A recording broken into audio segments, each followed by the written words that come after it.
MyGate app में register करने के लिए सबसे पहले प्ले स्टोर में जाएंगे, MyGate सर्च करेंगे, उसको इंस्टॉल करेंगे। इंस्टॉल हो जाने के बाद उसको ओपन करके आगे जाते जाएंगे और नीचे साइन अप पे दबाएंगे। साइन अप पे जो भी आपका नाम हो आप वो लिखेंगे, मोबाइल नंबर डालेंगे, ईमेल एड्रेस डालेंगे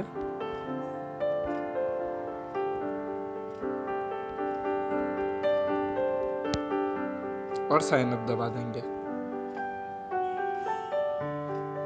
साइन अप दबाने के बाद आप सबसे पहले अपनी सिटी सर्च करेंगे, फिर उसमें अपना सोसाइटी नेम सर्च करेंगे।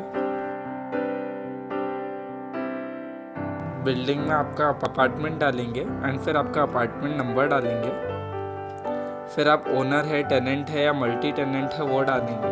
नेक्स्ट, एक OTP आएगी आपके पास, उसके बिना आप MyGate एक्सेस नहीं कर पाएंगे, तो सबसे पहले वो OTP देखें।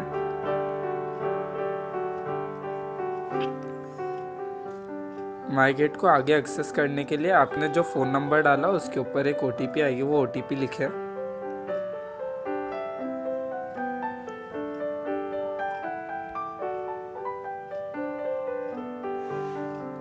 अब आप ऐप में रजिस्टर कर चुके हैं। अब आपको एक वेलकम मैसेज दिखेगा, वो वेलकम मैसेज में लिखा रहेगा you have registered successfully, your account will be active as soon as it is approved. अब एक बार वो सोसाइटी की मैनेजिंग कमेटी से अप्रूव हो गया, आप ये ऐप में आगे काम कर सकते हैं। Thank you.